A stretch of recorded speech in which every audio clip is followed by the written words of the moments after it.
बिस्मिल्लाहिर्रहमानिर्रहीम अस्सलाम वालेकुम। जनाब आज मैं बना रही हूँ अ, चिकन और दाल के कटलेट्स। तो इन कटलेट को बनाने के लिए हमें जो है ना वो चीज़ें चाहिए। दाल हमने भिगो के रखी हुई थी, 1 प्याली चिकन चाहिए हमें। 1 प्याली चिकन से बहुत अच्छे सारे कटलेट जो है ना वो रेडी हो जाएँगे।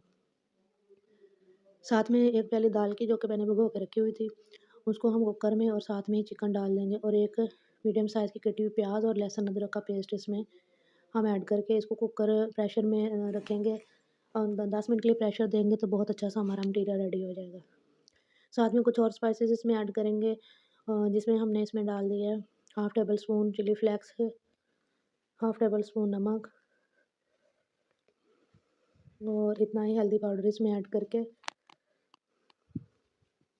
साथ में हमने इसमें 1 से डेढ़ गिलास पानी का ऐड कर दिया है और ये हमने डाल दिया इसमें धनिया, खुश्क धनिया डालना है।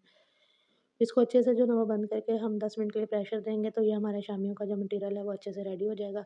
अच्छे से पानी हमने ड्राई करना है। इसकी यही टिप है कि शामी बहुत अच्छे बनेंगे अगर इसका पानी ड्राई होगा। ये देखें गल गया है हमारा सारा मटीरियल और बोनलेस था चिकन, कोई थोड़ी बहुत हड्डी थी इसमें, मैंने वो निकाल दी है। इसको अच्छे से हम मैश कर लेंगे और फिर इसमें जो बाकी चीज़ें हमने ऐड करनी वो करने के बाद हमने इसके कटलेट रेडी कर लेने हैं। ये चिकन और दाल के कटलेट बड़े मुख्तलिफ़ तरीक़ों से बनते हैं, लेकिन अगर आप इस तरीके से बनाएँगे तो इंशाल्लाह ताला आपके कटलेट्स बहुत मज़े के बनेंगे। थोड़ा-सा मैंने इसमें नमक और ऐड कर दिया, मुझे थोड़ा लग रहा था। साथ में ढेर सारा सब्ज़ धनिया इसमें ऐड करेंगे।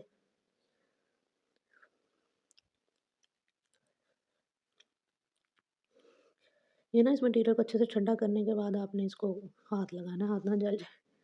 हाफ़ टेबल स्पून इसमें मैंने ब्लैक पेपर पाउडर डाल दिया है। अब इसको अच्छे से जो है ना वो मिक्स करेंगे और इसके कटलेट्स तैयार कर लेंगे हम। प्याज़ वगैरह वो तमाम चीज़ें हमने साथ में इसमें ऐड कर दी थी पहले से ही, उनकी अब ज़रूरत नहीं है दोबारा से डालने की।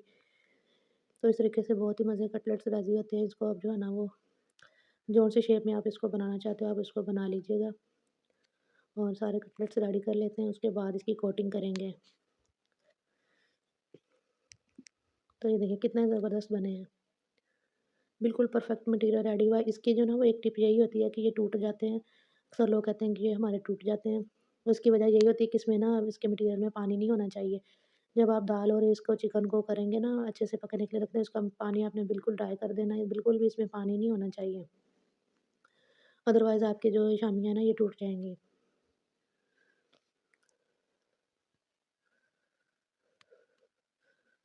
तो इसी तरीके से जो ना वो सारे हम रेडी कर लेंगे। जौन-सी शेप आप देना चाहें वो आप दे सकते हैं। गोल, चौकोर, जो सा भी आप इसका बनाना चाहते हैं, ये मैं सारे बना के आपको दिखाती हूँ। तो ये देखें जनाब हमारे सारे कटलेट्स रेडी हो चुके हैं। अब इनको इनकी कोटिंग करते हैं ब्रेड क्रम्स और अंडे के साथ।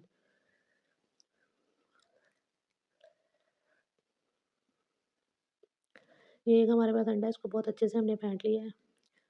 जितने अच्छे से अंडा फेंटेंगे उतना ही आपका अंडा कम लगता है। ये इसकी टिप एक ये भी है और ये ब्रेड क्रम्स हैं। फर्स्ट ऑफ ऑल हम जो है ना वो इसको अंडे में डिप करेंगे, उसके बाद ब्रेड क्रम्ब लगा के तो इसकी कोटिंग हम करके इसको अच्छे से आप फ्रिज में फ्रीज़ भी कर सकते हो और उसी वक़्त जो है ना वो इसको फ्राई भी कर सकते हो।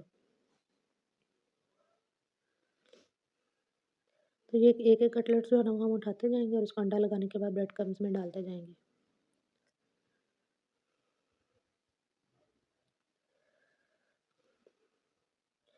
सारे स्टेप्स के बाद ना मैंने हैंड वॉश किए हैं अपने। तो ये देखिए कितनी अच्छी कोटिंग हो चुकी है इनकी। इसी तरह से तमाम कटलेट्स की हम कोटिंग कर लेंगे। ये ना मैं जब कटलेट्स की कोटिंग कर रही थी ना तो बीच में लाइट चली गई। एक तो ना लाइट का बहुत इश्यू है, वक़्त बेवक़्त ही बंद कर लेते हैं। तो खैर चलें कोई नहीं, वो एक्स्ट्रा लाइट जल रही थी तो उससे फिर गुज़ारा हो ही गया।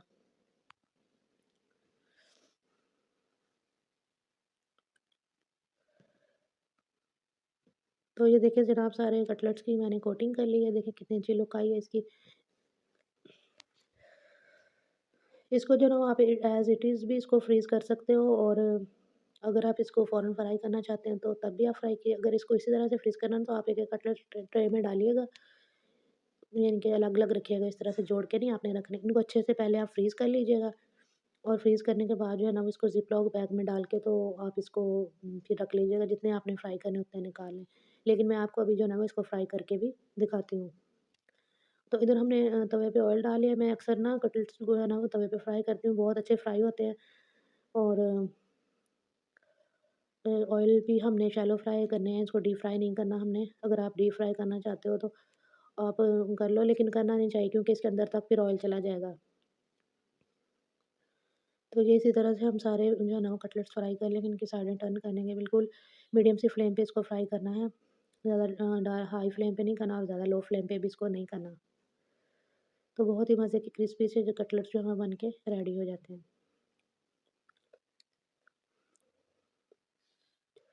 इसको आप शामियों को इसको खा सकते हो चावलों के साथ, रोटी के साथ या फिर सैंडविचेज़ में लगा के आप बच्चों को स्कूल लंच के लिए भी दे सकते हो। लंच बॉक्स की रेसिपी भी है ये। या आप वैसे भी लंच बॉक्स में बच्चों को ये कटलेट्स दे सकते हैं, जिस तरह से आप चाहें इनका यूज़ कर सकते हैं। ये आप पे ही डिपेंड करता है कि आप इसको किस वे में यूज़ करना चाहते हो। लेकिन जिस तरह से भी आप इसको यूज़ करोगे बहुत ही मज़े के हैं। देखें इनके फाइनल लुक कितने मज़े के लग रहे हैं। Thanks for watching. अल्लाह हाफ़िज़।